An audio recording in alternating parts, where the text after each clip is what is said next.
welcome to the Sports on Pulse. I'm Gary Al Smith. We just come in on the back of the full-time whistle in India, where the Black Starlets were supposed to beat their hosts to have any chance of going through to the next round of the Under-17 FIFA World Cup. So Saki is in the studio with me, and he's going to tell us if they were able to achieve this. Welcome.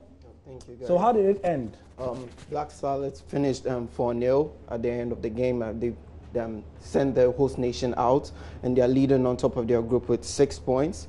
Colombia follows with 6 points because they beat the Americans 3-1. So it finished Black Stars on top 6 points, Colombia 6, and the USA 6 points as possible of one of the best third place teams to qualify to the next round. Right. So the way it works in the tournament is that there's goal difference first and then head-to-head. So Ghana definitely needed to win because, don't forget, they had already beaten the Colombians. So once they were winning, it was very, very fine. And for the Americans, the rules of the tournament state that there are going to be 4 third best place teams that are going to join to the next round of the competition. So the Americans are hoping that they can be one of those 4 best place teams. Let's talk about the game proper. 4-0 seems like it was an easy game, but was it? Definitely no, it wasn't at all. I mean, in the first half, the Indians took control of the game. They were fabulously in control.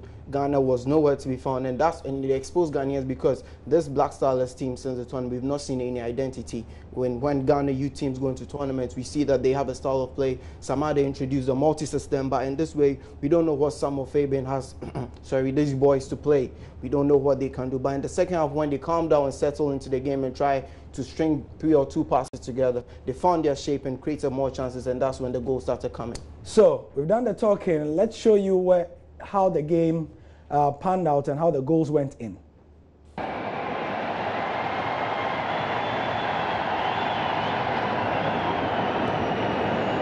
Forward by Al Hassan. Ahia. Arco Mensah goes past Boris. Giamfi. Ibrahim presses the accelerator again, back across goal. Keeper keeps it out, but the follow-up is put in, and it's Eric Ahia that pounces to score for Ghana on the stroke of half-time.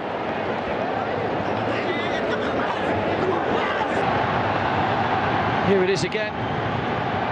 Great work getting to the ball and pushed out by the goalkeeper, hooked in by Ahia.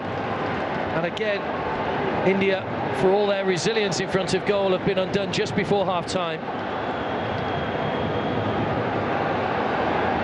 Great work by Ibrahim. It was Ahia that crossed for Ibrahim in the first Ghana game to score.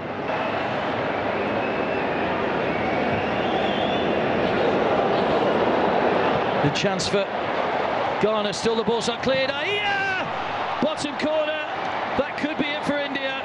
Nobody picks up the run of Eric Ahia. He was completely on his own inside the penalty area and fired beyond Diraj once again. And India's World Cup dream is evaporating before the captain. It's a lovely ball forward. When it came across, look at the positioning, held his role, knew exactly he'd got space and time. And when the ball came back to him from Arco Mensah, well, given away. Here's a chance for Danso! Comfortably taken. I think that's the first touch for the statue. Just come on. Competent finish beyond Diraj, and Richard Danso has his first goal of the tournament. Mohamed.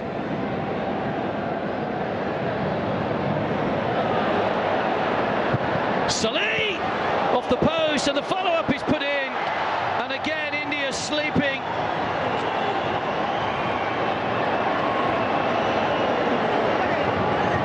It's another substitute, Emmanuel Toku, who's on hand to put the ball into the net.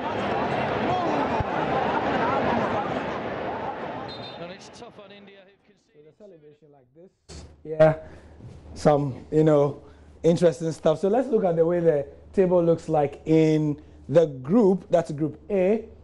Ghana on Under-17, Colombia Under-17, USA, and India. Like we were saying in the intro, 6 points for 3 teams. What has separated them? Goal difference. Goal difference, yeah. Definitely, because Ghana, we have 5 goals for them, and they've been they've been scored 1 goal. And conceded 1. They've conceded 1, so we have 4 goals.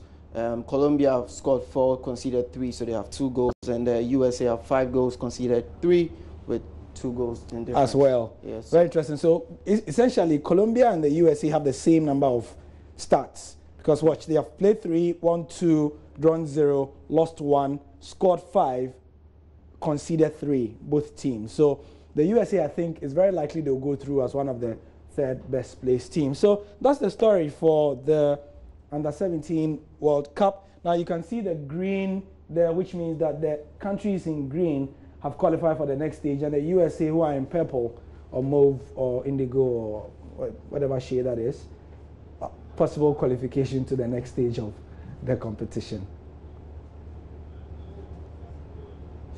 What color was that? Purple. Purple? Yeah. You sure? Yeah, I'm sure it's purple. Right. Anyway, we can't be sure what the color is, but I'll take his word for it. Thank you, Selwyn, for the analysis. And we have more coming. That will be at 8:20 when we bring you the rest of the sports news from around the world. The Premier League begins or continues this weekend. It's week 8. La Liga as well. And we'll be doing the previews then. And join us again at 10:30, myself and this man, for the football show.